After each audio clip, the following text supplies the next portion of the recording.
It was a week few will ever forget. Hurricane Harvey hammers southeast Texas and spends days dumping a record amount of rain on Houston.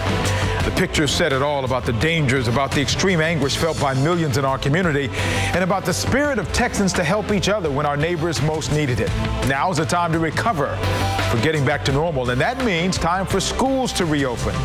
HISD Superintendent Richard Carranza is here. Thousands of families were displaced from their homes and apartments, many of them with questions about where to go in the short term, what they should expect from their landlords, and what recourse they have if those needs are not being met. Experts are here to answer those questions on this special edition of Houston Newsmakers. From KPRC Channel 2, this is Houston Newsmakers with Cambrell Marshall. Good morning and welcome to this special edition of Houston Newsmakers as we continue to do what we can to get back to normal. In the case of the Houston Independent School District, it means starting school, the opening delayed by 2 weeks because of the flooding damage caused by Hurricane Harvey. Here this morning, HISD Superintendent Richard Carranza and Brian Busby, the Chief Operating Officer for the district, responsible for buses, bond management, food services operation, and believe it or not, more. Welcome to you both. Thank you, Cambrell. School ready to get underway. Are you ready?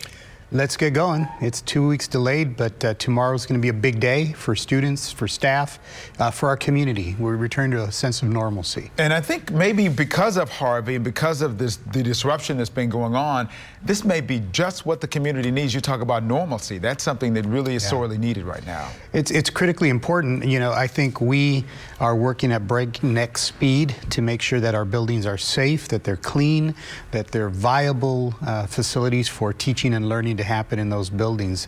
But you know, it's interesting, we've been speaking to a lot of our colleagues from across the country, especially colleagues that went through Katrina, and what they've told us is that, and as you know, Hurricane Harvey's been compared to have been a hurricane that's even worse in its aftermath than Katrina.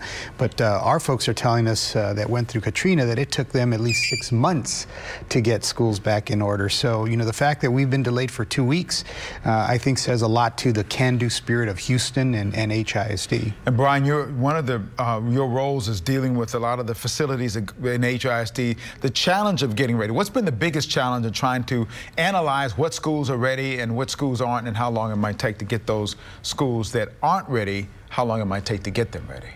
I don't really view it as a challenge. I look at it more of as an opportunity and how we better ourselves after a traumatic experience for the kids as well as the city of Houston. But I think if I had to call it a challenge, would be time. Because at the end of the day, not only as an employee of the district, but as a parent, you know, we're ready for our kids to go back to school, start the year off, and really and truly the kids are ready to come back to school. So it's just really been timing, you know, trying to ensure that we're making the wisest decisions, most strategic decisions, and we're aligning our visions and beliefs along with what the board goals are in the safe and sustainable environments that we're returning kids back into. How tricky is it to try to keep everybody informed? Because under normal circumstances, once the school year starts, it's always a little bit crazy. Now, this makes it a little bit more of a challenge. So that's been particularly challenging. We've tried to, throughout the entire weather incident, be as communicative as possible. We've been utilizing our district website. We've been utilizing our colleagues in the media. Social media has been big for us: Twitter, Facebook, Instagram, the district's accounts, and then I also tweet quite a bit up-to-the-minute information. So that has been critical. We have a great new layer of communication is that our principals are back. So our principals came back this past Tuesday.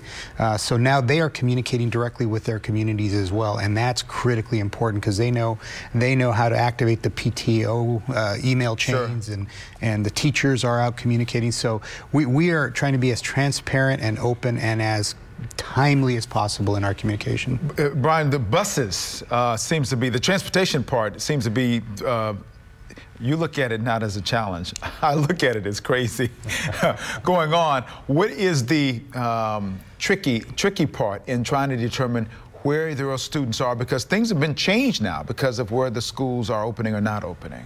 True, and honestly, we're really looking at how we reroute according to where students are displaced. But the good thing about HISD being a district of school choice, a lot of the students that are displaced are having the ability to go to a campus that's nearest to their new home in order to accommodate the displacement piece of the scenario from Hurricane Harvey.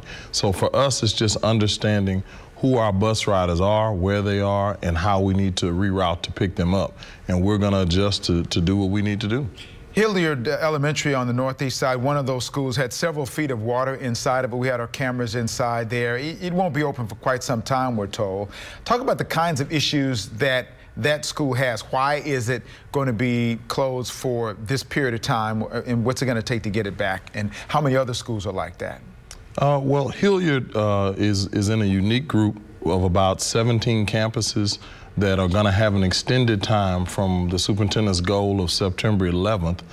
Hilliard took on a lot of water and took about 4 to 6 feet of water that sat in the school for more than 4 to 5 days because the area around the school was flooded.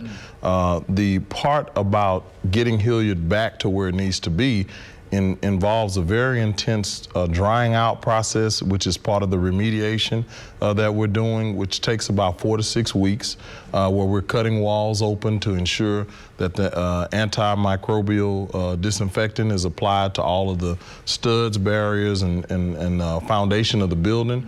All vinyl flooring and carpet is being pulled up. And then after the drying process is completed, those 17 will be reconstructed.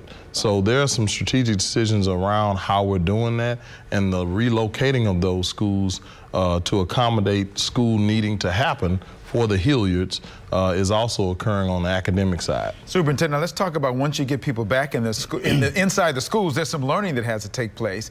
And both for the teachers and the students, they've all gone through some level of trauma. How do you deal with getting them back in focus and what they have to do, both of them? Yeah, so as Brian and his incredible team are focused on really the physical plant and getting the environment ready for students, we've also been working on, once students and quite frankly staff come back, we know that students have undergone trauma. It's a traumatic event. Some of our students will have witnessed things that no child should witness. Some of our kids have lost everything. So it's trauma. So we're paying attention to having crisis counselors available as students start demonstrating the effects of a trauma, that we can get them some help. We're working very closely with our governmental agencies as well as community-based organizations around having really a team of people at every school that are available to help with our students. But we also know that the very teachers and counselors that are going to provide care to our students tomorrow when they come back have also undergone trauma. So we're working on a macro plan for how we're going to support the adults that are supporting the students as well. So this is going to be a year that's very unlike any year that anyone in Houston has probably experienced. You know, it's about reading, writing, and arithmetic, but it's also going to be about caring, being cognizant of people's emotional state of being, and we're going to provide a very loving, caring environment that's supportive while students are learning to read, write, and do arithmetic. Well, it's a big task ahead. We're going to continue to talk more with the Superintendent Carranza and COO Busby after this break. Stay with us.